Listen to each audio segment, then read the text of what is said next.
नमो भगवते वासुदेवाय। नमो भगवते वासुदेवाय। नमो भगवते वासुदेवाय। नमो भगवते वासुदेवाय। नमो भगवते वासुदेवाय। श्री सद्गुरुनाथ महाराज की जय। अवधूत चिंतन श्री गुरुदेव दत्त परम पूज्य श्री सद्गुरु स्वामी विश्वतीर्थ महाराज की जय।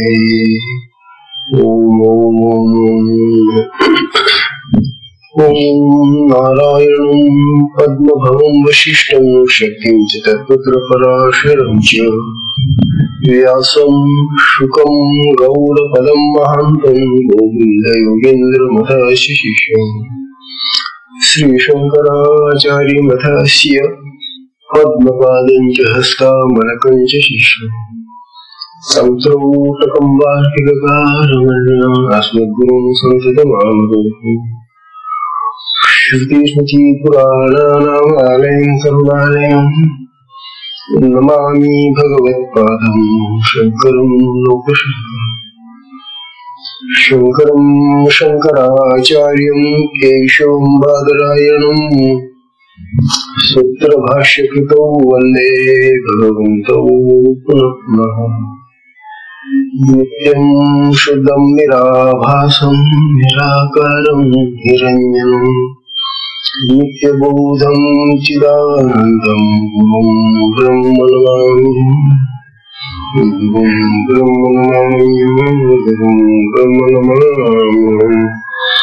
ईश्वरो गुरुरात्मेति मूर्तिभेद विभागिने व्योमवत् व्यक्तदेहाय दक्षिणामूर्ते नमः।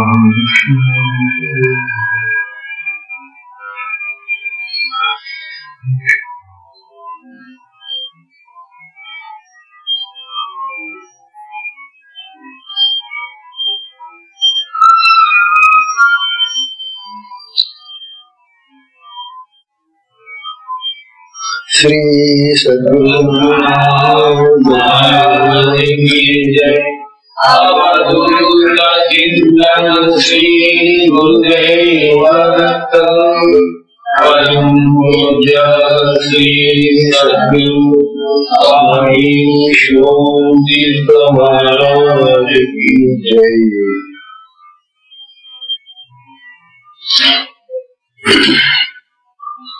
परम पूजनीय श्री सद्गुरु स्वामी शिवानंद सजी महाराज यांच्या असीम कृपा प्रसादाने हा शक्तिपात मार्गाचा सत्संग सुरू आहे। सत्संगामध्ये आपला विषय सुरू आता झालेला आहे समाधी नंतरचा। समाधी पर्यंत साधना आहे आणि समाधीची अवस्था संपल्यानंतर जेव्हा तो योगी समाधीतून वर येतो, विकसित होतो, त्यावेळेला त्याचं जीवन कसं असतं, त्याचा आचार विचार कसा असतो, तो कसा वागतो, कसा बोलतो, हा विचार आहे। स्वाभाविकच आपल्यासारख्या ज्यांना अजून समाधीही प्राप्त झालेली नाही अशा सामान्य साधकांना हे जे जीवन आहे हे सगळं नुसतं ऐक्यू आणि कल्पनारम्य जीवन आहे। कारण या जीवनाचा अनुभव घ्यायला आम्हाला खूप काळ लागेल। असो, प्रत्यक्ष अनुभव तर या जीवनाचा आत्मा जेव्हा तेव्हा येईल, पण निदान त्या जीवनाचा शाब्दिक अनुभव एवढा जरी आम्हाला ऐकायला मिळाला, तो जरी कळला तरी फार आनंद आहे. कारण हे जे सत्पुरुष आता समाधी नंतर बाहेर आलेले आहेत, समाधीमध्ये जो त्यांचा आत्मस्वरूपाशी संबंध आलेला होता, ते बाहेर आल्यानंतर आता ते कसं जीवन जगतात. तेव्हा समाधीतून बाहेर आलेल्या सत्पुरुषाचं जीवन अतिशुद्ध असत असणार. कारण समाधी हीच मुळे पूर्ण शुद्धी नंतरच लागते. आपली साधनाच मुळे शुद्धीकरणाची साधन आहे. प्रारंभ आपलं अंतर बाह्य सगळं शुद्ध झाल्यानंतरच मग समाधी लागते. ही शक्ती आत्मस्थितीमध्ये जाते आणि स्थिर होते. तेव्हा समाधीच्या नंतर असलेला हा जो योगी आहे, तो कोणत्या भूमिकेत राहतो हे सांगता येत. तेव्हा पहिली भूमिका जी आहे तिचं नाव आहे शुभेच्छा. ही शुभेच्छा जी भूमिका आहे, शुभ अशी इच्छा. नाव म्हणजे सोपं वाटतं आपल्याला. काय सोपं येतं शुभेच्छा म्हणजे आपण पुष्कळ लोकांना शुभेच्छा देतो नाही का. लग्न कार्याच्या शुभेच्छांसून वाटत. आमच्या शुभेच्छा, आम्ही ज्या शुभेच्छा देतो त्या मलिन अंतःकरणातून निर्माण होऊन घेतो. हे तर खरं की नाही. त्यावेळेला चित्त शुद्ध असतं. पूर्ण शुद्धी कधी झालेली नाही. कारण समाधीशिवाय पूर्ण शुद्धीच नाही ना हो. म्हणजे आम्ही ज्या शुभेच्छा देत असतो लोकांना, इतरांना वाटतं, त्या शुभेच्छेमध्ये आमच्या अंतःकरणाची मलिनता पण जाते. आणि म्हणून ती शुभेच्छा त्या ज्याला देतो आम्ही त्याला तिचा आनंद देते. इतका काय ही शुभेच्छा दिली. कारण या ठिकाणी ही जी इच्छा आहे या सत्पुरुषाची, या योग्याची, ती परिपूर्ण शुद्ध अंतःकरणाची आहे. या अंतःकरणामध्ये थोडासा सुद्धा मळ नाही, विकार नाही, संस्कार नाही. कल्पना करत नाही. अशा शुद्ध अंतःकरणामधून जी इच्छा प्रगट होते ती शुभेच्छा. अर्थात आमच्या अंतःकरणामध्ये तर अनेक प्रकारचे मळ आहेत. त्यामुळे आम्ही या योग्याच्या शुभेच्छेचं स्वरूप जाणू शकत नाही. बघा श्लोक सांगतो. श्लोकामध्ये या शुभेच्छा भूमिकेचं वर्णन केलेले होते. शुभेच्छा कशी असते. अनेक जन्मना म्हणते, अनेक जन्मना म्हणते, विवेकी जायते कुमल.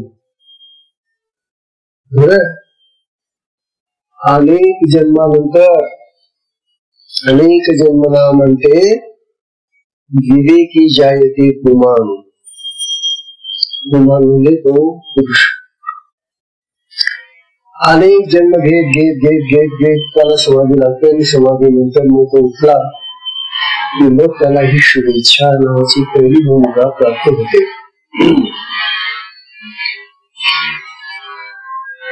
अनेक जन्मना म्हणते शुभेच्छा, अनेक जन्मना म्हणते विवेकी जायते कुमल. इति निश्चयवान योग. इति निश्चयवान यो न सह निवृत्ता इति श्रुताः सह निवृत्तः इति श्रुताः यो भाष्यातला श्लोक आहे. हे सगळे श्लोक की एवढं आहे हे श्री वशिष्ठ ऋषी त्यांच्या ग्रंथामध्ये तेव्हा ज्ञानाच्या या पहिल्या भूमिकेमध्ये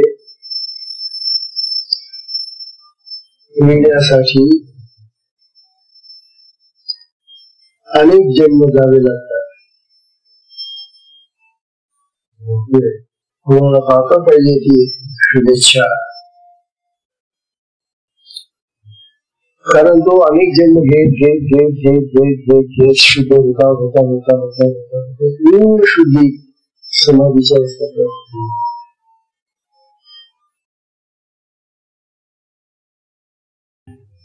विवेक बुद्धी परिपक्व होते मग. विवेक म्हणजे विचार करणं. बुद्धीमध्ये जो विवेक म्हणजे विचार करण्याचं सामर्थ्य येतं ते सामर्थ्य ही शुद्ध बुद्धीतच जास्त असतं. आता मलिन बुद्धीने जेव्हा आम्ही विचार करू मिळालेल्या बुद्धीवर, त्या मलिन बुद्धीने तो विचार किती चांगला होईल, किती शुद्ध विचार होतो. तात्पर्य असं की हे जे महान युद्ध आहे ते समाधीपर्यंत येता आपल्या चित्ताची, मनाची, बुद्धीची, अहंची पूर्ण शुद्धी करून येतात.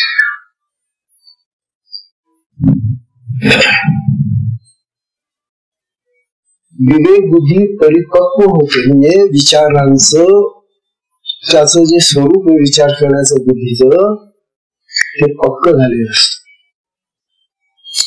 त्याचा विचार कधीही कोणीही दुरुस्त करू शकत नाही. आपल्या विचारांमध्ये पुष्कळ कमतरता राहून जाते, चुका होऊन जातात.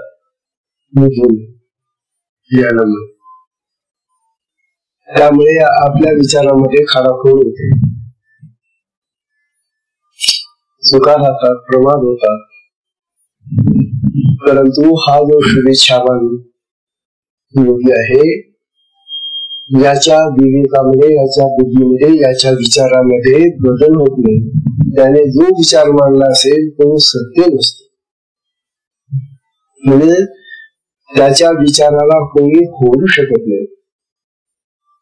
कोणी असं नाही म्हणणार की तुझं म्हणणं चुकीचं आहे. हे चुकीचं म्हणणं केव्हा होतं, जेव्हा ते इतरांच्या बुद्धीशी टकराव घेत विचाराशी. आणि म्हणून आपल्या सर्वसामान्य माणसांची जी बुद्धी असते ही नवीन असल्या कारणानं, तिच्यामध्ये विकार असल्या कारणानं त्यामध्ये निर्माण होणारे जे विवेक आणि विचार आहे तेही अधुरे अपुरे आणि मळकट असू शकतात. परंतु शुभेच्छावान योगी आहे त्याचा विवेक परिपूर्ण शुद्ध असल्यामुळे त्याने मांडलेला विचार सगळ्यांना मान्यच करावा लागतो. इतकं त्या विवेकामध्ये सामर्थ्य आहे त्याच्या बुद्धीमुळे. तो जो बोलेल, जो विचार ठेवेल तुमच्या पुढे तो ग्रहणच करावं लागेल, तुम्हाला मान्यच करावं लागेल. अशी स्थिती आहे बघा.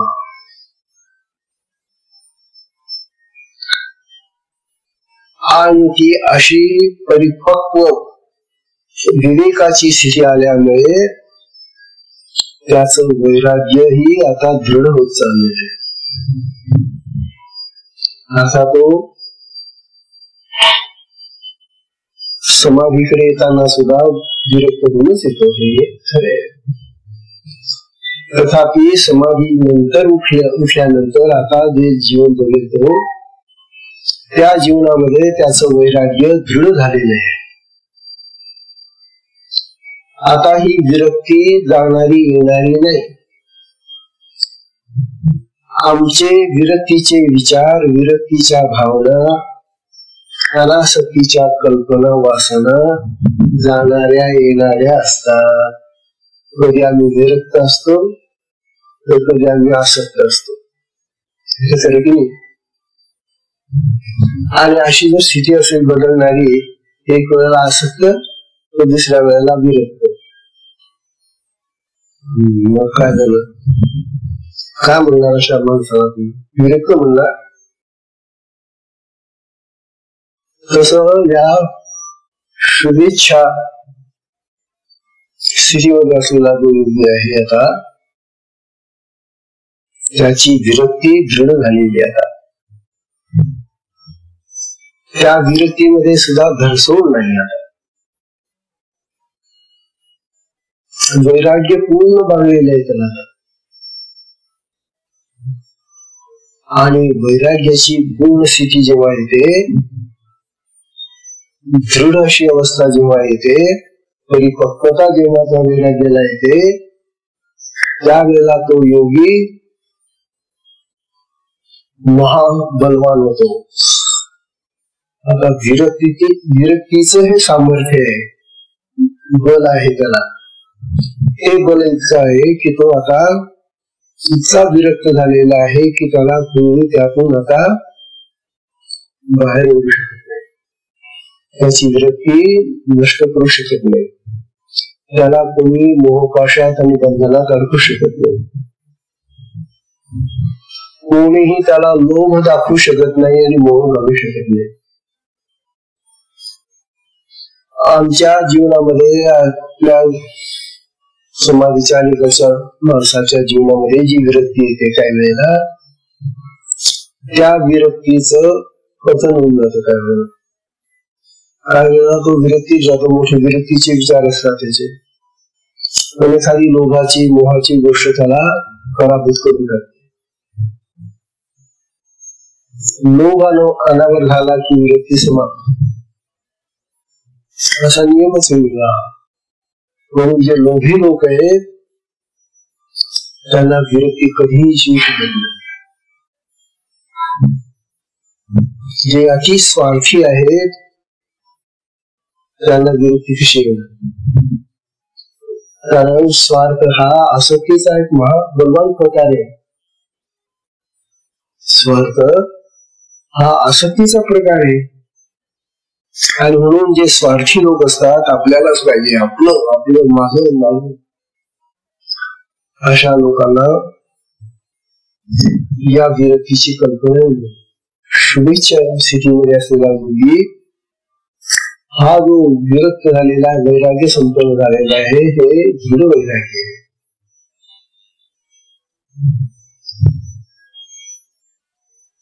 पुन्हा आणखी त्याच दृढ वैराग्य जरी झालेलं असलं तरी त्याला संसारात तर राहावं लागतं. तर तो परत समाधीतून आपल्या पुढे जीवनात आलेला आहे ना. पुन्हा तो आपल्यासारखा प्रपंचाकडे आलेला आहे, प्रपंचात राहतो. मग या संसार रूपी सागरातून मी आता कसा पुन्हा परत जाईल, करून जाईल? समाधीतून उठला आणि पुन्हा प्रपंचातून बसला. आजूबाजूला ते सगळं वातावरणात आपलं घरगुती, हीच लोकांची बोलणी ऐकायला लागतात, तेच लोकांचे व्यवहार पाहत होतो, त्याच लोकांच्या त्या गरजा, त्याच लोकांची ती भाषणं, हे सगळं पाहून तो विसरून जातो. तो कार्याला या सगळ्या संसाराच्या कटकटीतून मी आता कसं बाहेर पडू? समाधीमध्ये सगळं गेलेलं होतं. पूर्ण विश्राम होता समाधीमध्ये. समाधीमध्ये झोपेसारखी स्थिती आहे ना. झोपेमध्ये जसं आपण सगळं विसरून जातो, हे सुद्धा विसरून जातो आपला. तसा त्या समाधीमध्ये पूर्ण विस्मृती होती. परंतु आता तो समाधीतून बाहेर आल्यानंतर या प्रपंचाचं सगळं वातावरण पाहून तो बघतो आणि सारखा त्याच चिंतेत असतो की मी आता या सगळ्या कटकटीतून केव्हा सुटेल. बघा, संसार समुद्रातून कसा मी आता पडून जाईल या चिंतनामध्ये तर सदैव लागलेला राहतो. त्याची चिंता येईच. आपल्या चिंता किती असतात, नाना प्रकारच्या चिंता आहेत आपल्या. आपण जी जी कामं आता पुढे घेतलेली आहेत ना त्यांच्या सगळ्यांच्या चिंता आपल्या डोक्यात आहेत. जी जी कामं घेतलेली असतात हाती त्या कामाचं स्वरूप काय, ते काम कसं पूर्ण होईल, त्या कामाचं बक्षीस किंवा फळ कसं मिळेल, अशा प्रकारच्या व्यवहारातल्या आणि संसारातल्या अनेक गोष्टींच्या चिंता आमच्या डोक्यात राहतात. एक चिंताने अनेक चिंतांनी भरलेलं आहे आमचं डोकं. याच्या डोक्यामध्ये फक्त एकच चिंता आहे आणि ती चिंता म्हणजे या संसाराच्या कटकटीतून कसं बाहेर पडू. कारण समाधीमध्ये सगळं विसरून गेला होता ना. समाधी परमानंदाची अवस्था होती ना. आणि समाधीतून बाहेर आल्यानंतर आता तू ज्या प्रपंचामध्ये आलेला आहे तो प्रपंच तुला आजूबाजूने सगळा भेडसावणार आहे. असं काय करायचं, कसं सुटून आता याच्यामध्ये कसं पार करून हे सगळं वातावरण जे त्याला आजूबाजूचं चाललं. म्हणून हे सगळं वातावरण, दुःखी वातावरण, चिंतेचं वातावरण यातून मी कसा पार करेल हे चिंतन त्याच्या डोक्यात येईल असे. बघा,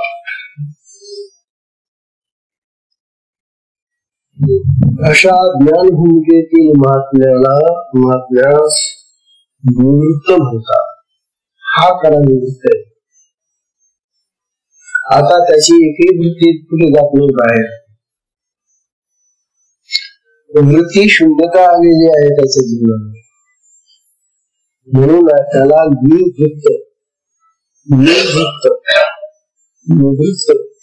खरा निवृत्त तो आहे. आम्ही नोकरीतून सुद्धा निवृत्त होतो, परंतु आमची नोकरीची निवृत्ती खरी निवृत्ती नाही. कारण आपण दुसरे धंदे शोधत असतो, दुसरे उद्योग पाहत असतो उत्पन्नाचे. मग काय केलं तू? एक उत्पन्नाचा नोकरीचा पेशा सोडून दिला आणि स्वतःला काय म्हणतो मी आता निवृत्त आहे बरं का. आणि आता इकडे तर पैशासाठी अनेक कंट शोधून राहिला, म्हणजे तिकडे क्रोध होऊन राहिला तर खरी निवृत्ती होतात. तेव्हा आमच्या जीवनाची निवृत्ती आणि प्रवृत्ती दोन्ही सारख्याच आहेत. आता हा जो योगी आहे याची निवृत्ती ही खरी निवृत्ती आहे. कारण त्याला दुसरा कुठलाही रोग नाही, आशा नाही, कामना नाही, वासना नाही, इच्छा नाही, काहीच नाही. फक्त चिंता करून राहिला की मी याच्यातून कसं बाहेर पडेल. अशा प्रकारचं त्याचं हे निवृत्त जीवन आहे. हा खरा निवृत्ती आहे. त्याच्या सगळ्या वृत्ती बंद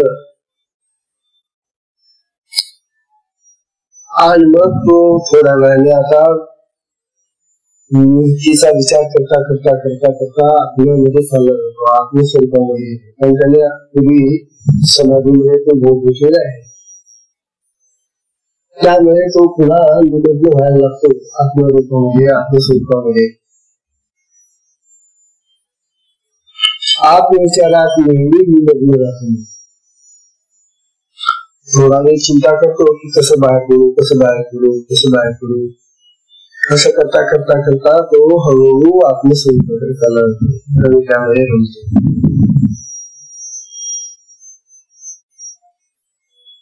या नित्य लक्षणांनी संपन्न असलेल्या योग्याला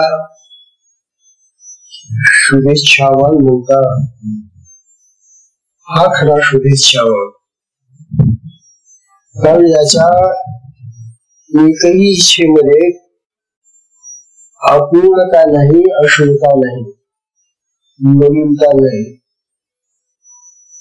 त्याची जी इच्छा आहे ती परिपूर्ण शुद्धांतकरणातून तयार झालेली इच्छा आहे. म्हणून त्याला शुभेच्छावान म्हणतात. आम्ही शुभेच्छा देतो,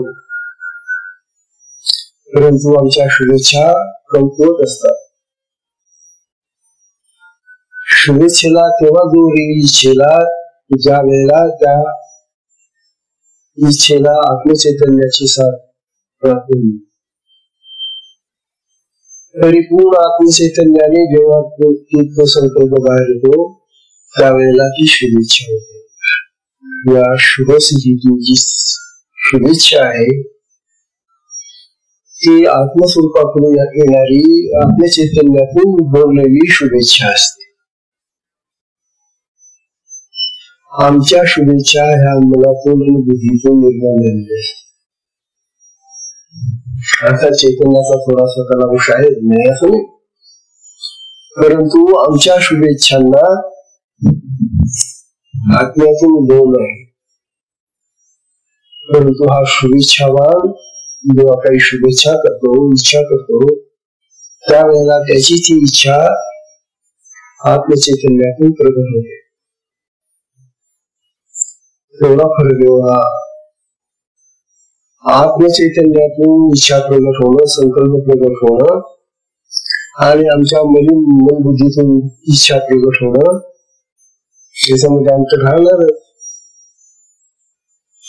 म्हणून या शुभेच्छावान सत्पुरुषाच्या इच्छांचं स्वरूप फार भिन्न आहे आमच्या इच्छांपेक्षा. त्याची आम्ही कल्पनाही करू शकत नाही.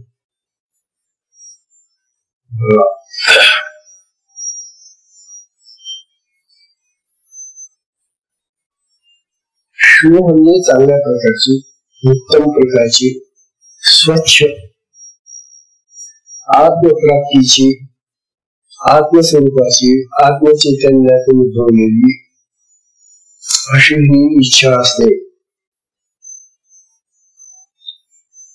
मग इतकं शुद्ध आणि स्वच्छ इच्छा असलेला हा जो विषय योग्य आहे ना, हा कोणाचंही वर्म करत नाही, कोणाचेही दोष पाहत नाही, कोणाचीही निंदा वाईट गोष्टी करत नाही. किती वेगळं आहे बघा आता. कारण हा शुभेच्छावान आपल्यासारख्या मनाने बुद्धीने विचार करणारा नाही. त्यामुळे तो जेव्हा प्रपंचात येतो समाधीतून त्यावेळेला शुद्ध अंतःकरणाने, स्वच्छ अशा अंतःकरणाने आलेला असतो.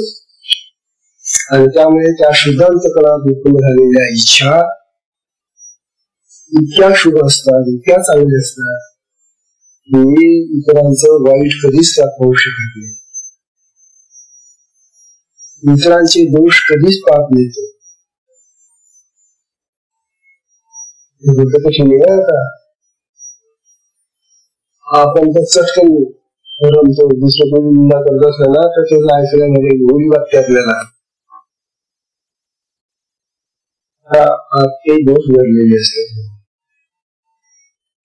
म्हणून निंदा दोष हे जे आहे हे आमच्या अंतःकरणामध्ये कधीच भरलेले असल्यामुळे, ती शुद्ध झालेली असल्याने आम्हाला इतरांचे वर्म दोष आवडत. परंतु हा महात्मा शुभेच्छा असलेला महात्मा कधी दुसऱ्यांची वर्म करत नाही.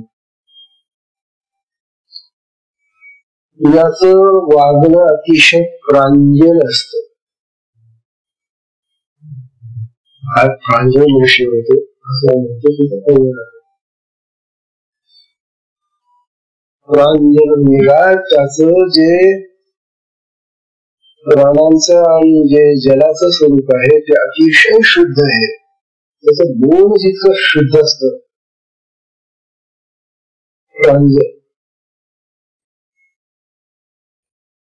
प्रांजळ वागणूक म्हणतात त्याला.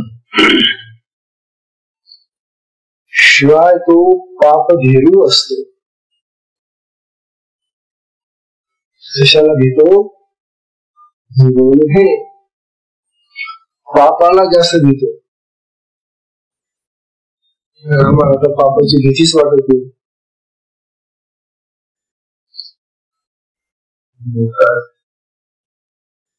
हा जो शुभेच्छावान आहे तो पापभीरू असतो. म्हणजे पापाची गोष्ट ऐकत नाही. कधी पापाचं नाव काढलं तरी तो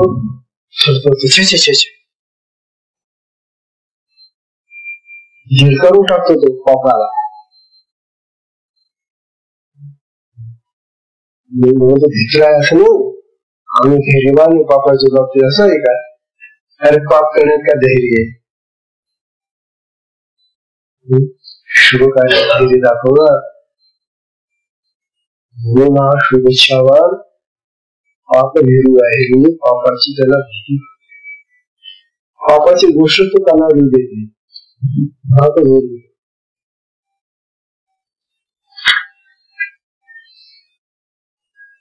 आता पापभीरू असल्यामुळे पापाची इच्छा नसल्यामुळे पाप न करणारा असल्याने त्याला भोगाची इच्छा होत नाही. आपल्याला असा भोग मिळावा, असं मिळावं, तसं मिळावं या इंद्रियांनी आता प्रपंचात आलेला आहे. आणि प्रपंचातली आम्ही सगळी माणसं भोगवृत्तीची आहोत. आमची प्रत्येक इंद्रिय विषयांकडे धाव घेत आहेत आणि तिथे विषयाने भोगून राहिलो. म्हणजे भोगवादी लोकांना येतो, परंतु त्याला भोगाची इच्छा होत नाही. मग जोत असला तरी त्याला कधी वाटत नाही किंवा जाऊन बसावा पुढल्या वेळा. प्रत्येक कुठलेही भोग आहे त्याच्या अंतःकरणामध्ये भोगाची इच्छाच तयार होत नाही. जितके ते शुद्ध अंतःकरण आहे. आणि ज्याला भोगाची इच्छा तयार झाली नाही त्याच्यातून पाप घडेल कुठे? किंबहुना पापाची वासना सुद्धा त्याच्या अंतःकरणात निर्माण होते.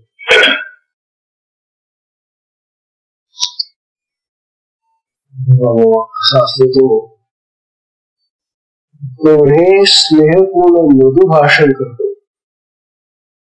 बोलेल ना तो सहसा बोलत नाही. कारण आपल्या सर्वसामान्य माणसाशी बोलायला लागला की तो आपल्यासारखं बोलायला पाहिजे ना आपल्याला. हे काय जे आपल्याला आपल्यासारखं बोलतात त्यांच्याशीच आपली मैत्री होते ना. इथे खरं की नाही. जे आपल्यासारखं बोलत नाही, आपल्या विचारांचं आपल्या इच्छेच्या विरुद्ध बोलतात, त्यांच्याशी आपली मैत्रीच होऊ शकत नाही. समानशीलम दिसणे सुसख्यम.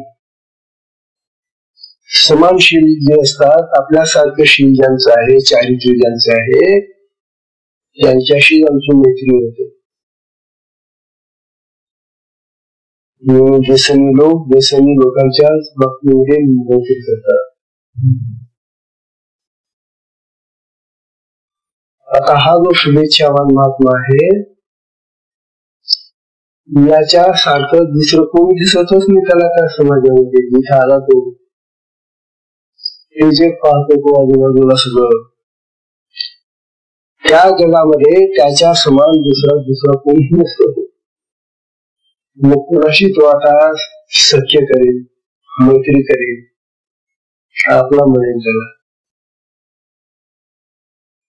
म्हणून तो सदैव एकटा राहतो. त्याला एकाकी असंगत असा तो व्यक्तीचा बनतो.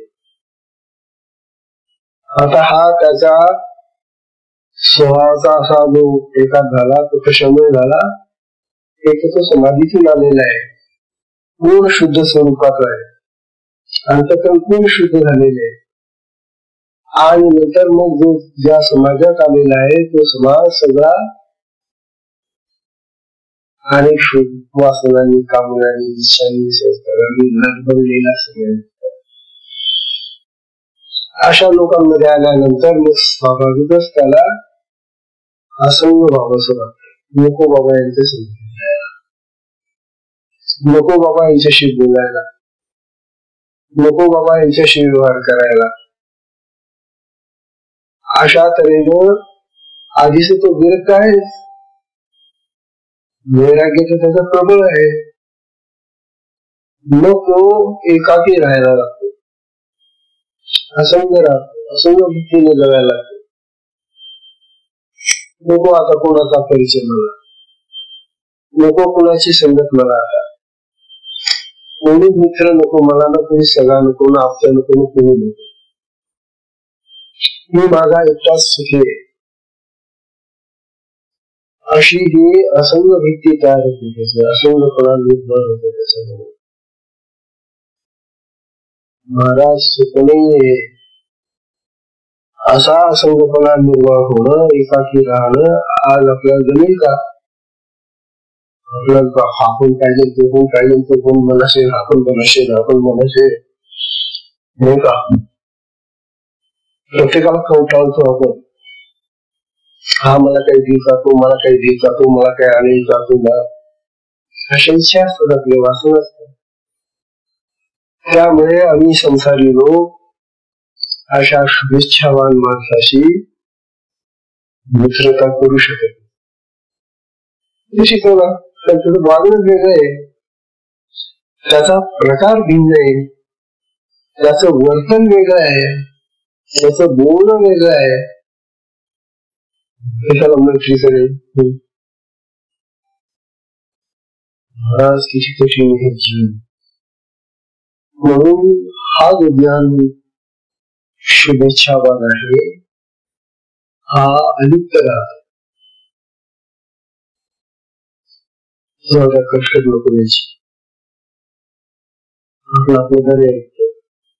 ते समाधी कष्ट होत ना,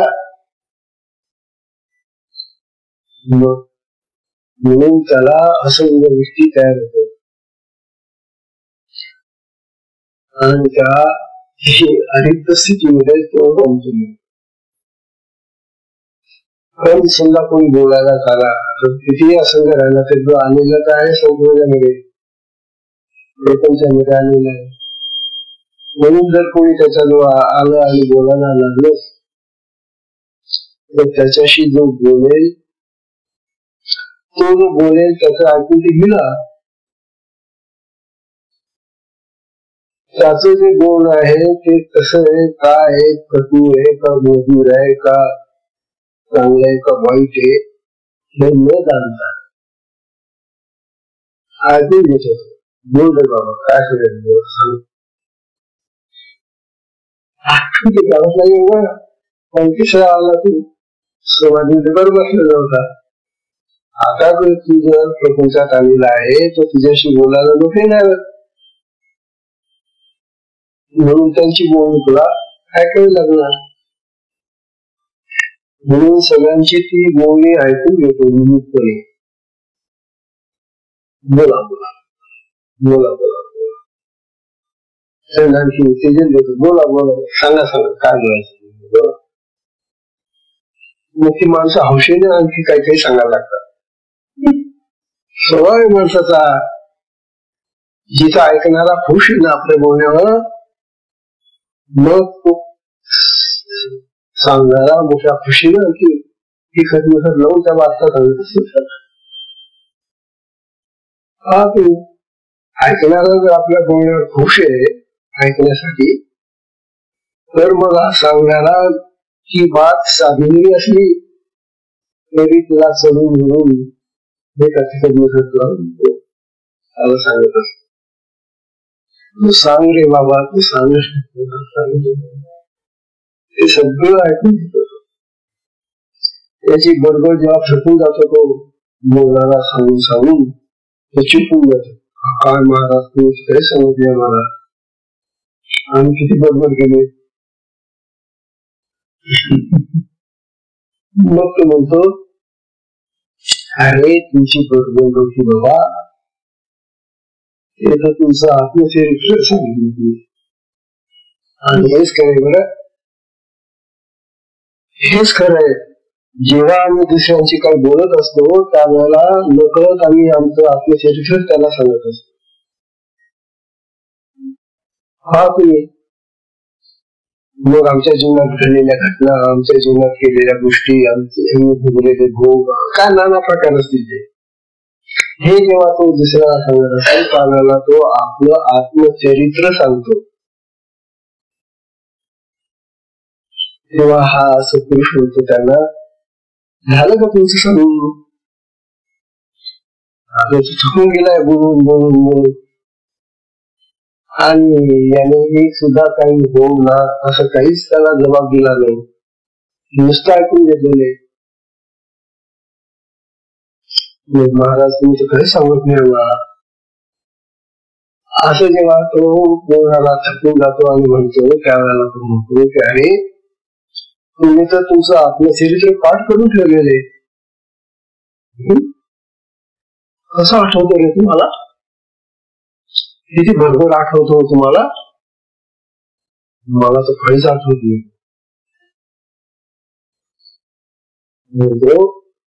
मला तर काहीच आठवत नाही, तुम्हाला किती चांगलं आठवतो, किती भरभर बोलता हो तुम्ही, किती चांगलं सांगितलं तुम्ही आत्मचरित्र तुमचं, मला तर काहीच आठवत नाही. मग मी काय सांगू, जेव्हा ते म्हणतात का तुमचं काही सांगत नाही, मग हा म्हणतो मी काय सांगू बाबा, मला तर काहीच आठवत नाही, मला तर फक्त तुझं चरित्र ऐकलं की मला बस. अशा तऱ्हेनं दुसऱ्यांचं खूप ऐकायचं पण स्वतःचा एक शब्द सुद्धा बोलवून द्यायचा. तो थकला म्हणून तसं सांगून सांगून दमला तो, आणि मग त्याने कळकळीनं तळमळीनं काही बोध मागितला, इच्छा केली. महाराज मग सांगा ना मला द्यायचं. मग एखादा चांगला शब्द त्याच्यासाठी बोलायचा, गोड वळ, अहो तुम्ही किती चांगले हो, किती आठवतो हो तुम्हाला, माझ्यापेक्षा तुझी बुद्धी फार चांगली बाबा, तुला सगळं आठवतो आणि मला तर काहीच आठवत नाही, मला काही आठवतच नाही तर मी सांगू तरी काय. अशा तऱ्हेची ही समज जेव्हा तो त्याला देतो तेव्हा तो सांगण्याला लाजून जातो, अरे बापरे हा वेगळाच माणूस आहे बरं का, तिथं आपली सगळी बरोबर व्यर्थ गेली, काही बोलायची नाही. आणि म्हणून साधकांनो मी तुम्हाला पुन्हा आपण सगळ्यांनी हा भाव शिवावा आपल्या गुरु संबंधी, ही गुरुंना अशी बरोबर सांगून देऊ. गुरुंना जेव्हा आम्ही भेटतो त्यावेळेला काय करतो, आम्ही आमचं आत्मचरित्र सांगत बसतो, आमच्या जीवनात घडलेल्या घटना, आमच्या जीवनात आलेले प्रसंग, आमच्या जीवनात आलेल्या अडचणी. तर याची काय गरज आहे तिथे सांगायची तुला, ते काही एवढ्यासाठी आले का तुझ्याजवळ. म्हणून साधकांनी आपलं तोंड त्यावेळेला बंद ठेवलं. पण आमच्या नियंत्रण कुठे तोंडावर, मनावर. म्हणून जो कोणी त्याच्या पुढे आम्ही बघत बसतो, सांगत बसतो, तेव्हा ही व्यक्ती कुठे आणि तो शुभेच्छावान कुठे, किती फरक आहे बघा ना. आपण आता तुलना करायला आपल्या स्वतःची आणि त्या शुभेच्छावान लोकांची ओळख करून पाहून किती भिन्न बुद्धीचा आहे, किती वेगळा आहे तो. म्हणून त्याचं जे बोल आहे ते परिपूर्ण शुद्ध आणि सात्विक आणि स्नेहपूर्ण असं मधुर असतो. जो शब्द तो बोलेल तो इतका मधुर असतो, गोड असतो.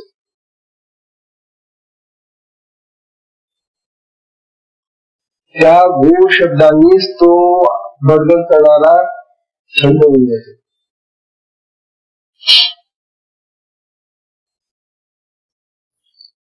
पुन्हा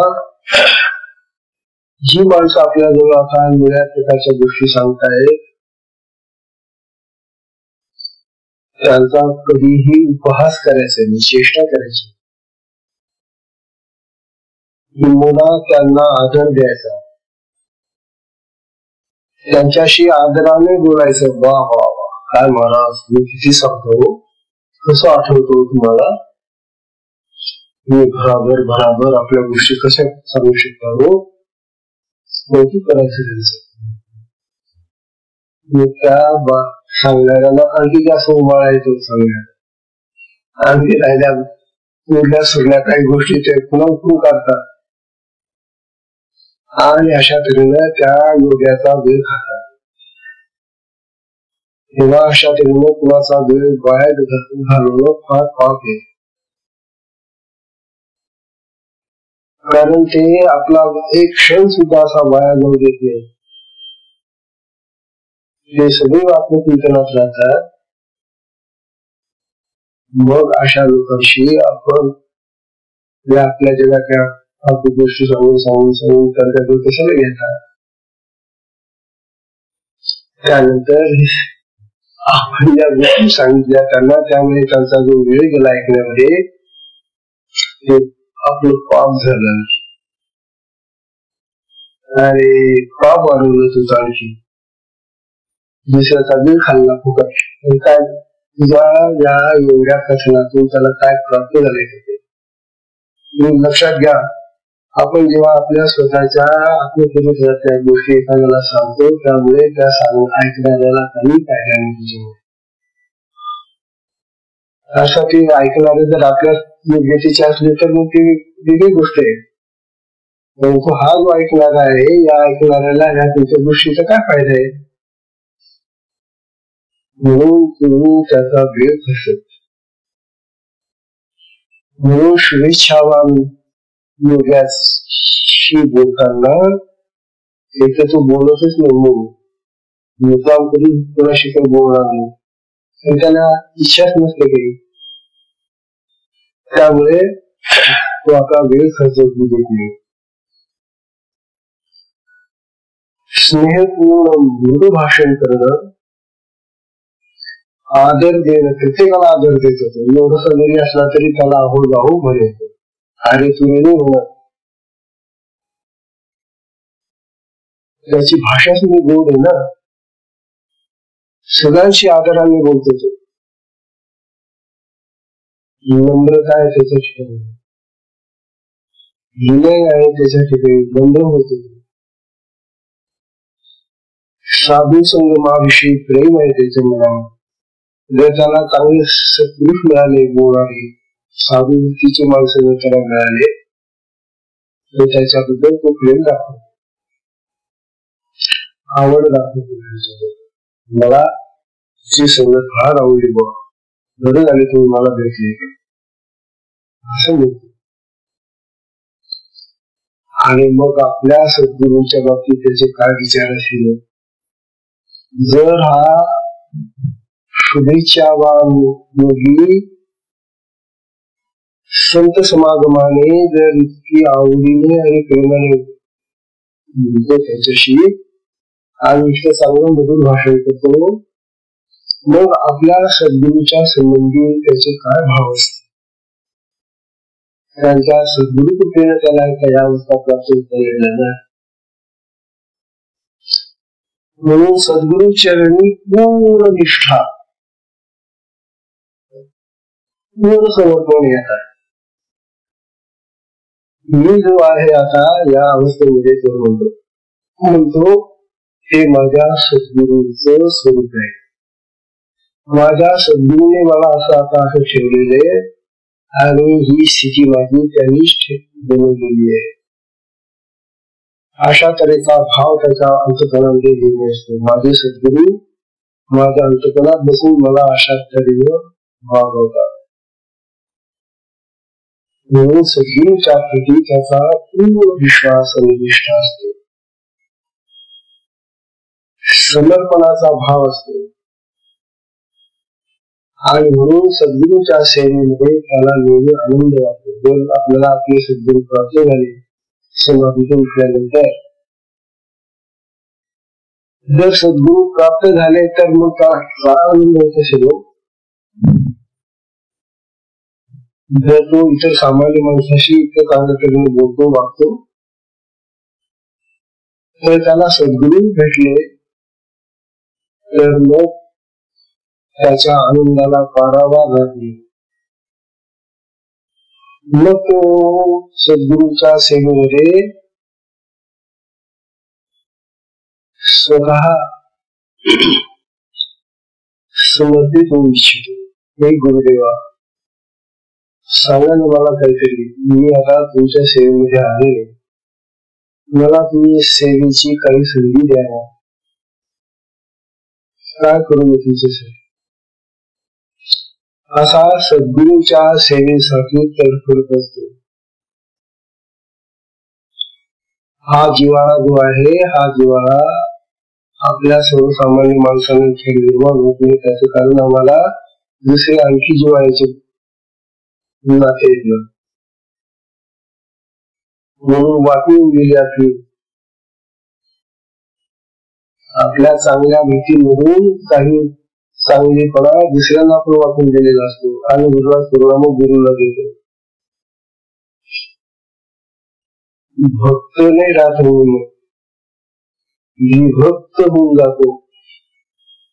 विभक्त म्हणजे वेगळं होणार का, आणि खरोखर आम्ही विभक्तच आहे, भक्त नाहीच आहे. कारण आमची वाटणी झालेली सगळी. बायकोनी इतका हिस्सा घेतला, भावाने एवढा हिस्सा घेतला, मुलाने एवढा हिस्सा घेतला, आणखी आपल्या नातेवाईकांनी इतका हिस्सा घेतला.